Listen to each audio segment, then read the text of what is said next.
Paz do Senhor, meu amado, bem-vindo de volta à nossa escola bíblica. Estamos estudando o livro do profeta Zacarias. Então, pegue a sua Bíblia, pegue o seu caderno de estudos, ora o Senhor, pede a Ele discernimento, entendimento, conhecimento, sabedoria, pede a Ele proteção, para que nós possamos desvendar dos seus mistérios. Nós estamos falando ainda sobre as visões e hoje nós vamos falar sobre a quinta visão, menorá e as árvores de oliveira, e a sexta visão do rolo voador. Na quinta visão, Zacarias observa um menorá. O que é o menorá? Menorá é um candelabro com 7 lâmpadas. É uma peça muito importante dentro do santuário, dentro do templo, que representa aqui toda a luz, toda a iluminação, né? A presença de Deus em termos de luz, de iluminação. E neste candelabro com 7 lâmpadas, haviam 7 tubinhos por onde passava o azeite, por onde entrava o azeite, exatamente para que a lâmpada ficasse funcionando. Então, esse azeite, como as nossas lamparinas de antigamente, ela funcionava exatamente com esse ponto, né, que fazia a iluminação, era a queima do azeite. Então o azeite entrava por esses 7 tubos e nesses tubos estava conectado também 2 oliveiras, 2 árvores grandes que faziam sombra ao menorá. E aí, vendo esta visão, o profeta recebe uma palavra de Deus dizendo o seguinte: não por força nem por poder, mas pelo meu espírito, diz o Senhor dos Exércitos. Senhor dos Exércitos, nós já vimos que era uma expressão bastante comum naquela época, se dirigindo ao Senhor. Então ele era entendido como o Senhor dos Exércitos. O Senhor dos Exércitos físicos mundanos, né, os exércitos de soldados, mas também Senhor dos Exércitos celestiais. Aqui todo o firmamento, todo o mundo que era celestial. Quando ele diz não por força, o que ele quer dizer com esta força? Força aqui tem uma expressão que vai representar aquela bravura militar, ou seja, a força de um exército humano com soldados. Então não é por conta de uma força humana, não é por conta de uma bravura militar. Mas também ele diz que não é por poder. Poder significa toda a outra força, todo outro poder, tudo que significava aí o trabalho, né, de pessoas, de trabalhadores que fazem qualquer tipo de coisa. Ou seja, não é porque existe um poder militar e também não é porque existem trabalhadores. Não é por nada que o mundo possa fazer. Porque ou eu tenho trabalhadores ou eu tenho militares. Nenhum dos dois faz ou pode fazer o que o poder do Espírito de Deus poderá fazer e que irá fazer. Então, quando ele fala não por força nem por poder, não é nenhum homem que está em jogo aqui. Não é nenhum homem que vá ou pelo seu exército ou pela força do seu trabalho provocar alguma coisa. Não. O que o Senhor está dizendo aqui é que é pela força do seu poder. É o poder espiritual que está nas mãos de Deus. Então, pela intervenção divina é que o templo seria reconstruído, é que as coisas iriam acontecer. Zorobabel, ele estava enfrentando bastante problemas. Sim, a gente viu já quando tratamos do livro de Esdras, quando tratamos do livro de Neemias, e aí o amado pode recorrer a estas gravações, ele estava enfrentando bastante obstáculo. Muitas pessoas não queriam que as coisas acontecessem, que o altar fosse refeito, que o templo fosse refeito. Isso foi desde o início assim. Então ele estava enfrentando muita oposição. E agora a palavra de Deus diz que ele ia transformar a montanha em campina. O que quer dizer isso? Quer dizer que essa montanha, essa grande oposição, essa grande manifestação contrária, ela iria ser vencida? Sim. E a montanha iria ser transformada pelo poder de Deus, numa campina. Ou seja, nada de oposição. Deus também fala para o profeta que ele iria colocar uma pedra de remate. Remate aqui é o arremate. Nós falamos arremate. Estou arrematando alguma coisa, estou fechando alguma coisa. E ele chama essa pedra de remate ou de pedra primordial, que é a pedra principal, é a pedra mais importante.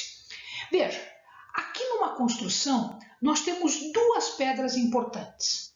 Uma pedra que é a chamada pedra angular ou pedra fundamental, é uma pedra que se coloca no início da construção. Ela vai sustentar a construção. Esta pedra ela é dita angular porque ela fica no ângulo da construção e tudo fica por sobre esta pedra. Por isso ela é dita também fundamental. Mas não é essa pedra que o Senhor está falando para o profeta. Ele está falando de uma outra pedra, de uma pedra de remate ou pedra primordial. É uma pedra de encerramento. Quando se termina tudo, coloca-se uma pedra final. Então existe uma pedra no início, fundamental, no sentido de que ela está segurando tudo, é angular, e uma pedra final. Então uma pedra começa e uma pedra termina. Essa pedra angular, nós já vimos, já tivemos oportunidade de falar para o amado que essa pedra fundamental, essa pedra angular, é o próprio Jesus. Então a gente pode entender aqui, é um símbolo de Jesus. E esta pedra de remate é uma pedra de encerramento. Ela vai festejar o fim, ela vai festejar, bom, estamos terminando, encerramos a obra. A obra estaria concluída. Ora, e como conclui-se uma obra que foi alvo de oposição, que foi alvo de todo mundo? Com vitória. Então esta pedra de remate seria colocada para simbolizar a vitória do Espírito Santo. Porque não é por força, nem é por poder. Não tem militar, nem tem trabalhador aqui envolvido. Quem está envolvido nessa vitória? O Espírito de Deus. Então foi pelo Espírito de Deus. Mas quem iria colocar isso? Essa colocação seria feita pelo próprio Zorobabel. Alguns autores dizem que a expressão pedra de remate ou pedra primordial também pode ser traduzido como pedra de separação. Também pode ser traduzida assim. E tem bastante sentido de ser ou pedra de remate ou pedra de separação. Por que pedra de separação? Porque aquele local estaria separado, consagrado, santificado a Deus. Então, ou era um símbolo de vitória, ou era um símbolo de separação, um símbolo de santificação, de consagração para Deus. Então, existe uma pedra fundamental, onde tudo é sustentado, né, por essa pedra, e existe uma pedra de remate, uma pedra de vitória, uma pedra de consagração, de separação. Zorobabel havia começado, ele mesmo iria terminar. Veja, aqui Deus mostra que era Zorobabel que estava com o prumo. Prumo é um instrumento do construtor para saber se tudo está colocado reto, corretamente. Reto aqui, lembrem os amados, nós já tivemos a oportunidade de explicar que este reto, este prumo, pode ser justiça, retidão. Então, Zorobabel tinha começado? Ok, Zorobabel tinha começado. Quem é que vai terminar? Zorobabel. Ah, mas e a oposição? E tudo que foi feito contra? Deus estava separado. Amado, se Deus nos dá uma missão, Deus nos dá possibilidade de vitória. Por nossa força? Não. Por nosso poderio? Não. Pelo Espírito de Deus. Então é pelo Espírito de Deus que esta vitória ia ser feita, que essa vitória ia ser alcançada. Esta vitória é uma vitória de separação. Quando nós terminamos o templo, e aqui você pode associar esse templo físico, com o templo espiritual, que é você agora, que é o teu coração. Tá? Assim que nós terminamos, veja, eu tenho um suporte que é Jesus Cristo, por isso eu estou fazendo o templo, eu estou construindo o templo sobre o Jesus Cristo. E quando eu fecho isso com separação. Ele está santificado, ele está separado a Deus. Então o Zorobabel vai fazer? Vai. Por quê? Quando nós somos chamados a fazer alguma coisa, quando nós somos chamados a construir o templo, a fazer o templo, Deus nos dá condições para isso. Nós começamos e nós terminamos. Então, a consagração aqui não é algo fantástica, porque a minha mão, o meu poder vai fazer. Não, é algo fantástico, porque o poder do Espírito de Deus é que vai fazer isso. E tem que ser feito no prumo, tem que ser feito de forma reta, de forma correta. Não pode ficar torto. O nosso templo, meu querido, não pode ficar torto. O nosso templo tem que ficar reto. Muito bem. Depois nós vamos ver que aparece aqui 7 olhos. De novo, número 7, de novo, os olhos. Então veja, número 7 nós já tivemos a oportunidade de dizer que simboliza a perfeição, completude. O 7 é um número perfeito. 3, 7, 9 são números perfeitos.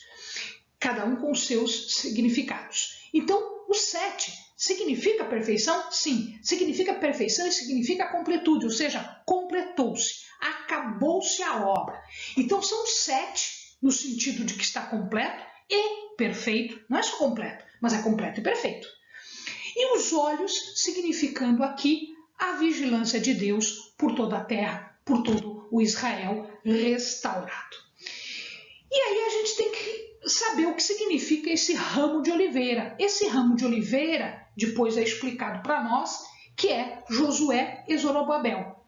Um representa o sacerdócio, Josué, ele era o sumo sacerdote, o outro, Zorobabel, representa a coroa, porque ele era descendente de Davi. Então eu tenho aqui os dois grandes grupos, né? Tanto o religioso, o sacerdócio, e a coroa, que é da promessa de Deus de que haveria sempre alguém no trono de Israel. Nesse caso, Zorobabel. Os dois estão servindo a um Deus, sim, a um Deus invisível. Eu não consigo enxergar Deus, eu vejo as obras de Deus, eu vejo aquilo que Deus faz na minha vida e na vida dos demais, mas eu não consigo enxergar Deus. Pois muito bem, esse Deus invisível é a fonte de toda autoridade e poder. A autoridade tanto do sacerdócio quanto da coroa do reino. Mas eles estão ligados ao candelabro, eles estão ligados a esta luz. O candelabro, menorá, era feito para iluminar. Então, tanto o sacerdócio quanto o reino, eles deveriam ser luz, eles deveriam ser suporte para a comunidade, suporte de uma adoração perfeita, de uma adoração adequada, de acordo com a vontade de Deus. Ele deve ser luz acesa. Mas quem está fluindo por eles? Olha, o ramo da oliveira, a oliveira produz o azeite. Então, olha lá, este azeite está fluindo por eles e está iluminando as pessoas. Então, o Espírito de Deus flui através do sacerdócio, flui através da coroa.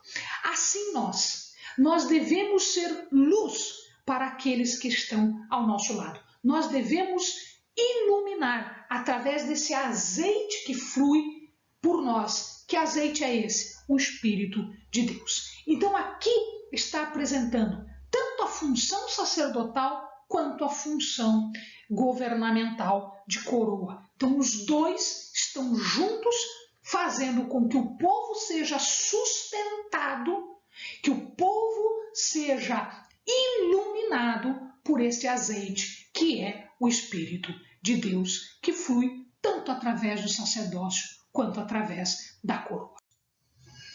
Pois muito bem, chegamos então à sexta visão. E na sexta visão, é muito rápida esta visão, ele vê um rolo, este rolo é o rolo da lei, muito provavelmente, é o rolo da lei, só que este rolo, ele voa.